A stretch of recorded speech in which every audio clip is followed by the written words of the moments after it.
Good morning बच्चों। बेटा, आज हम लोग पढ़ेंगे शुक्ल युग के हिंदी के उच्च कोटि के विद्वान, उच्च कोटि के मर्मज्ञ, श्रेष्ठ समालोचक, मौलिक निबंधकार, कुशल अन्वेषक आचार्य रामचंद्र शुक्ल। आचार्य रामचंद्र शुक्ल का जन्म सन 1884 ईस्वी में 1884 में बस्ती जिले के अगोना नामक गांव में हुआ था।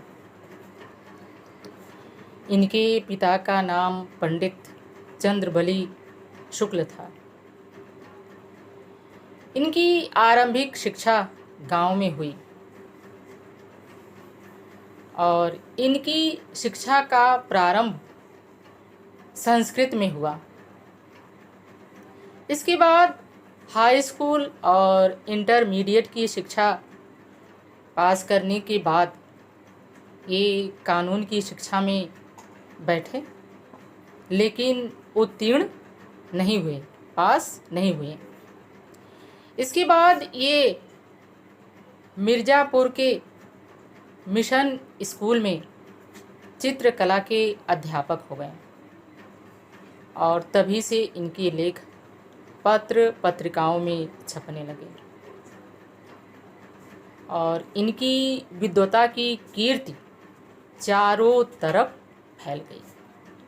सन 1908 में ये हिंदी शब्द सागर के सहकारी संपादक नियुक्त हुए और इसके बाद ये काशी हिंदू विश्वविद्यालय के हिंदी के प्रोफेसर नियुक्त किए गए और बाबू श्याम सुंदर दास के बाद ये हिंदी विभाग के अध्यक्ष नियुक्त किए गए। आचार्य रामचंद्र शुक्ल एक उच्च कोटि के निबंधकार ही नहीं बल्कि युग प्रवर्तक आलोचक भी हैं। इनकी प्रमुख रचना रस मीमांसा, चिंतामणि, त्रिवेणी, तुलसी ग्रंथावली, जायसी ग्रंथावली, भ्रमर गीत सार, हिंदी शब्द सागर, काशी नागरी प्रचारिणी पत्रिका, आनंद कादम्बिनी, हिंदी साहित्य का इतिहास आदि है। बेटा, मित्रता जो कि हम लोग पढ़ेंगे, इनका निबंध है। एक चीज़ आप लोग ध्यान दीजिए, हिंदी गद्य साहित्य के इतिहास में विधा पूछी जाती है। जैसे मित्रता कौन सी विधा है, तो कौन सी विधा है? निबंध विधा है। इसी प्रकार के क्वेश्चन पूछे जाएंगे। मित्रता कौन सी विधा है, तो कौन सी विधा है? निबंध विधा है। और जिसके निबंधकार हैं आचार्य रामचंद्र शुक्ल। चिंतामणि पर इन्हें मंगला प्रसाद पारितोषिक से सम्मानित किया गया है और इनकी भाषा संस्कृत मिश्रित परिमार्जित खड़ी बोली है। गद्य में और पद्य में संस्कृत की ओर झुकी हुई इनकी भाषा ब्रज है। निरर्थक शब्दों का प्रयोग इन्होंने अपनी रचनाओं में नहीं किया है।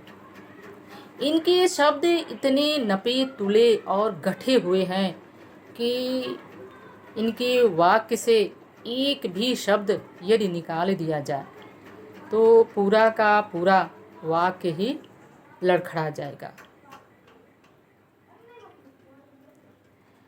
उर्दू और अंग्रेजी शब्दों का प्रयोग ये अपनी रचनाओं में कम किए हैं और विराम चिन्हों का भी प्रयोग बहुत ही सावधानी से किए हैं।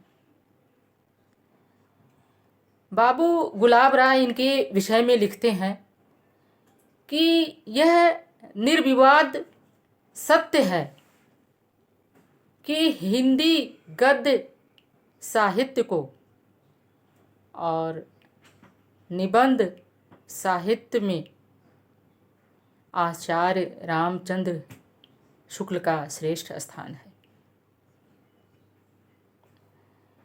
उपन्यास साहित्य में जो स्थान मुंशी प्रेमचंद का है और निबंध साहित्य में वही स्थान आचार्य रामचंद्र शुक्ल का है। तो आज हम लोग पढ़ेंगे इनका निबंध मित्रता,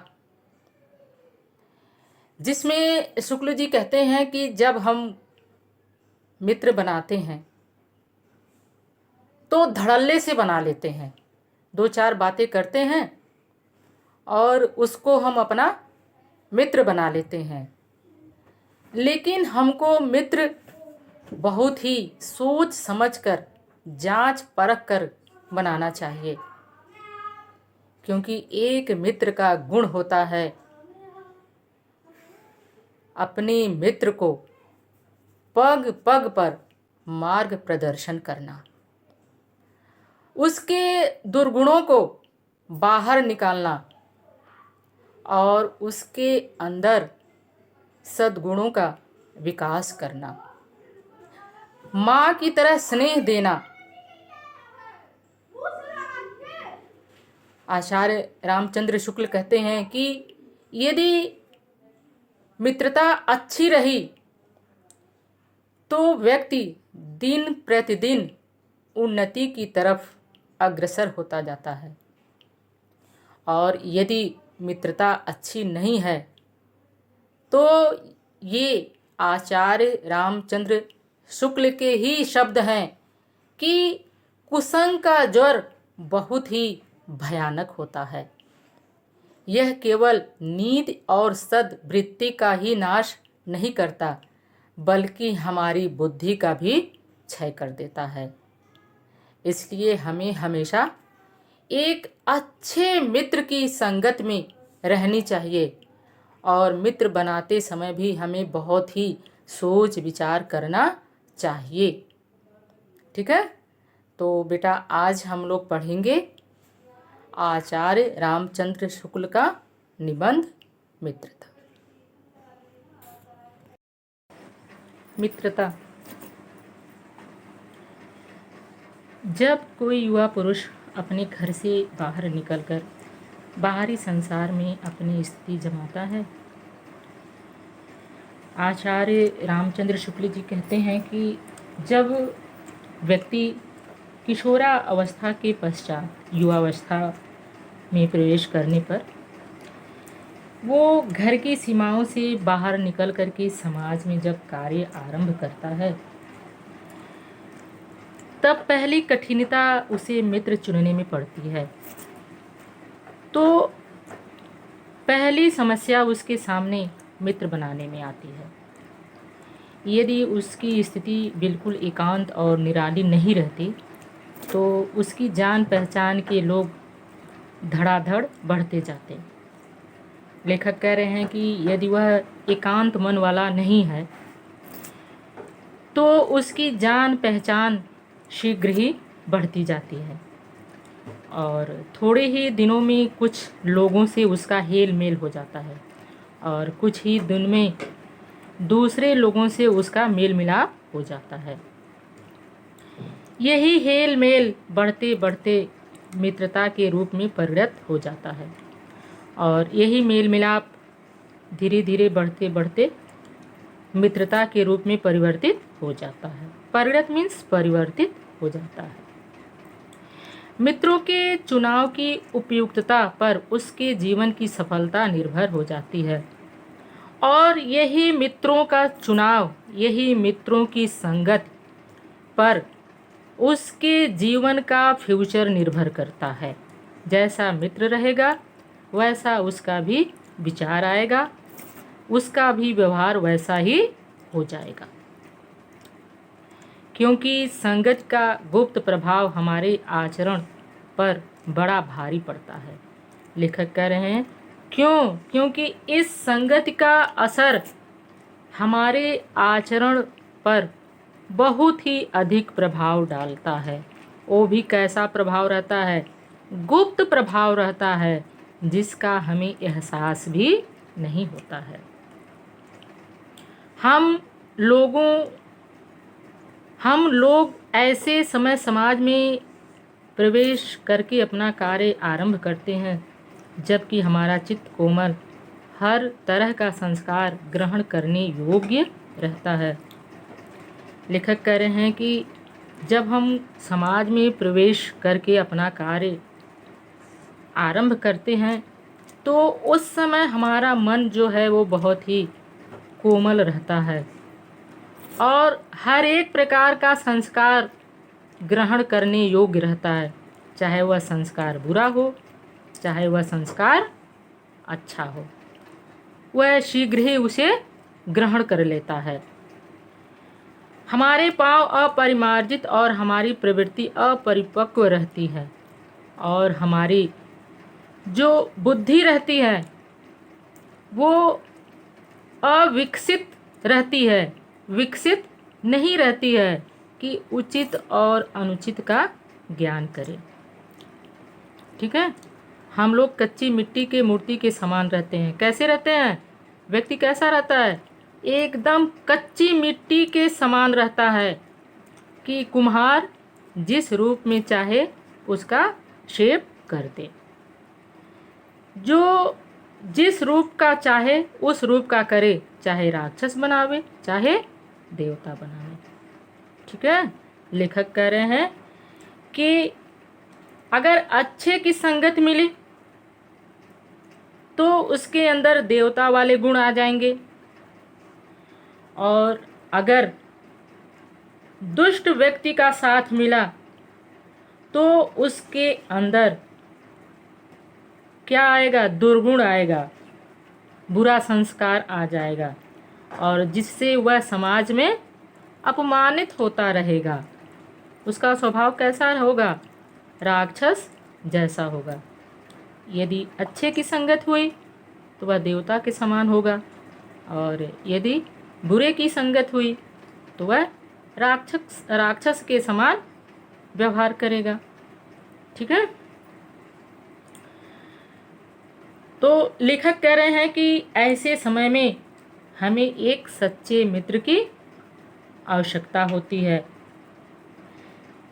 जो हमें सही मार्ग दिखाकर हमारे चरित्र, हमारे व्यक्तित्व को क्या करे? निखार दे। और यदि ऐसे लोगों की संगत में हम रहने लग जाते हैं कि जो बुरे स्वभाव वाले हैं तो हमारा व्यवहार भी धीरे धीरे धीरे कैसा हो जाता है? बुरा ही हो जाता है। ठीक है, ऐसे लोगों का साथ करना हमारे लिए बुरा है जो हमसे अधिक दृढ़ संकल्प के हैं, क्योंकि हमें उनकी हर एक बात बिना विरोध के मान लेनी पड़ती है।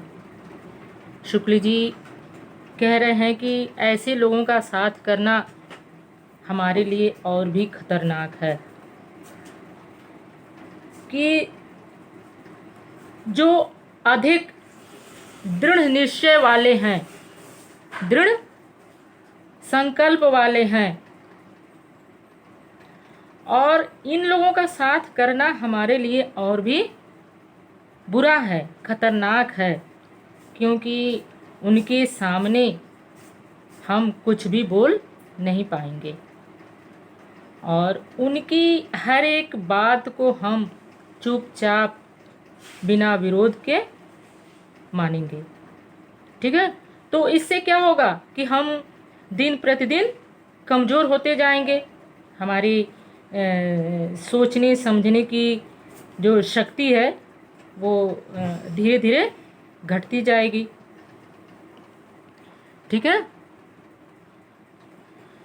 जो हमारे ही और लेखक कह रहे हैं पर ऐसे लोगों का साथ करना और बुरा है जो हमारी ही बात को ऊपर रखते हैं, क्योंकि ऐसी दशा में न तो हमारे ऊपर कोई दबाव रहता है और न हमारे लिए कोई सहारा रहता है।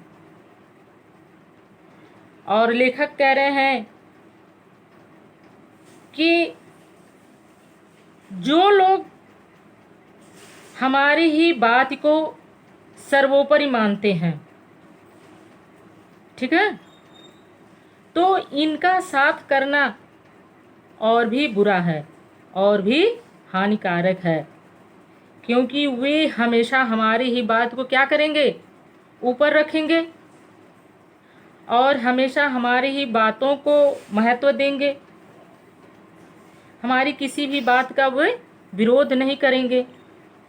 तो ऐसे में बेटा लेखक कह रहे हैं कि सहयोग व विरोध के अभाव में हमारा व्यक्तित्व जो है वो दब जाएगा और ये किसी भी प्रकार के हमारे सहायक नहीं बनेंगे। ठीक है, दोनों अवस्थाओं में जिस बात का भय रहता है उसका पता युवा पुरुषों को प्रायः बहुत कम रहता है। ठीक है, लेखक कह रहे हैं कि इन दोनों दशाओं में जो चीज़ खतरनाक है, जिस चीज़ का डर रहता है, युवा व्यक्तियों को उस चीज़ का ज्ञान कम रहता है, उस चीज़ को वे समझ नहीं पाते हैं। यदि विवेक से काम लिया जाए तो यह भय भी नहीं रहता, पर युवा पुरुष प्रायः विवेक से कम काम लेते हैं।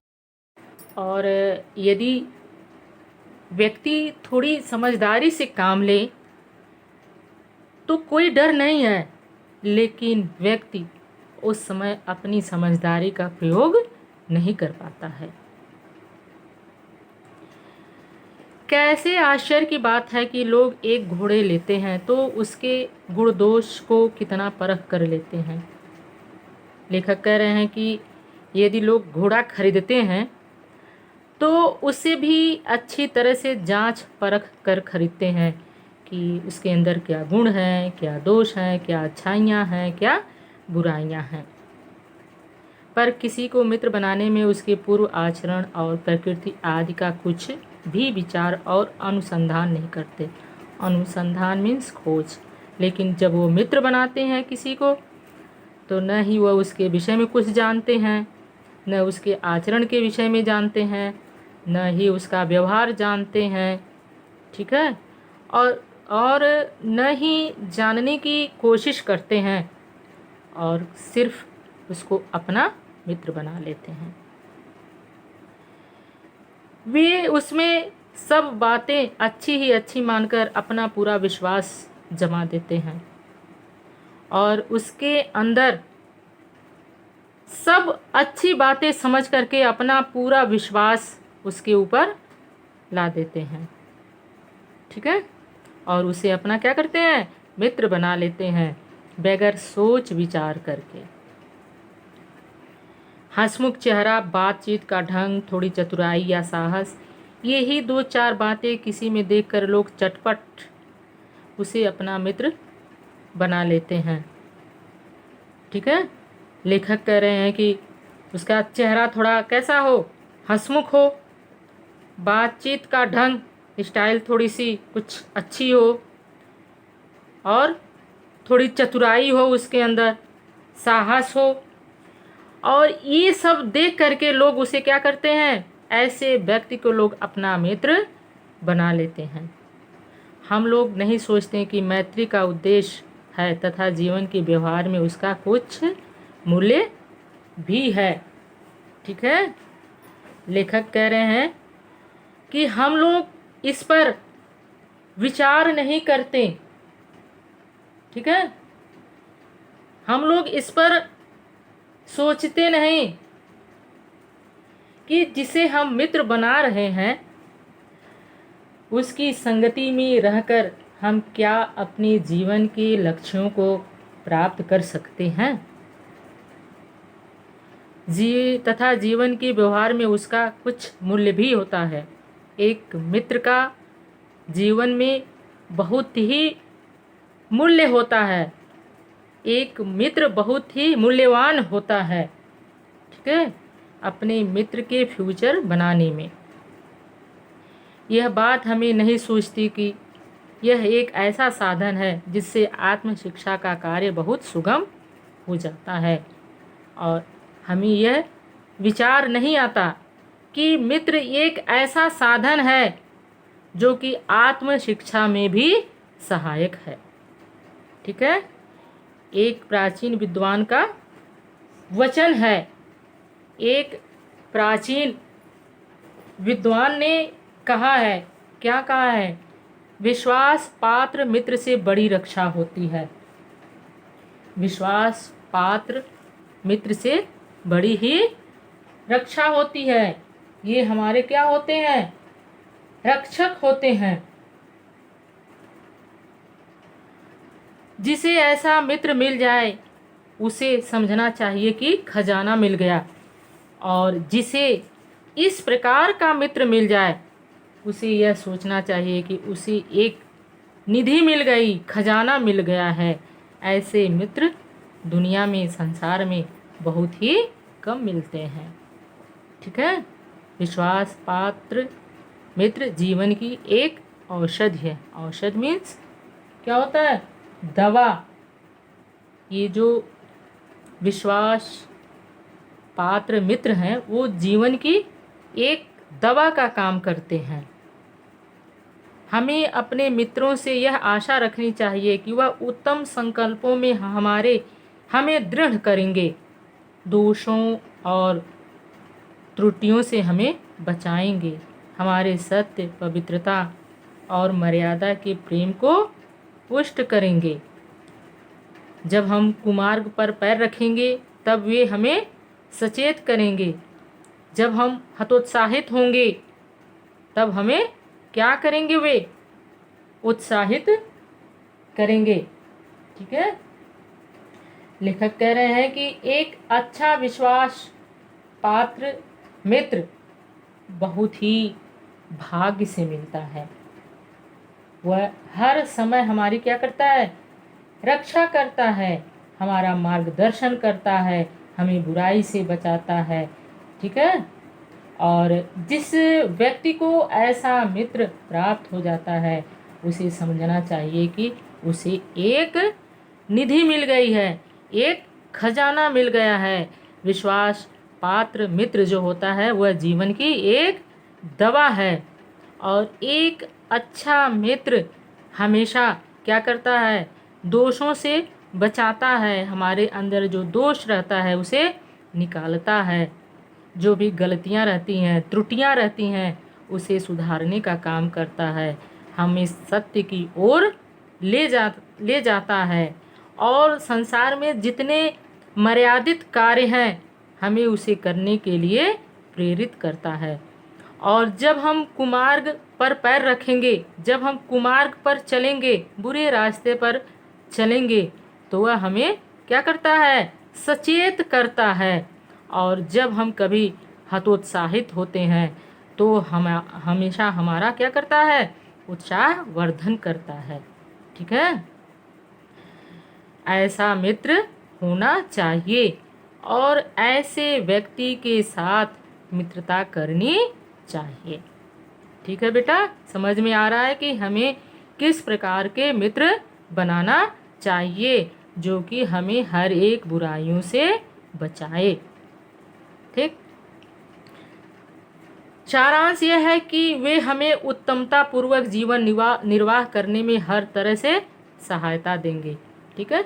एक अच्छा मित्र क्या करता है, अच्छे जीवन निर्वाह करने में सहायता देता है।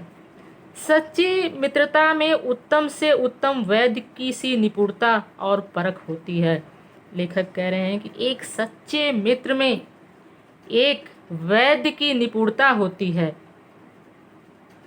अच्छी सी अच्छी माता का धैर्य और कोमलता होती है, और एक अच्छे मित्र में माता के समान धैर्य होता है, और क्या होता है, कोमलता होती है, प्रेम होता है, स्नेह होता है।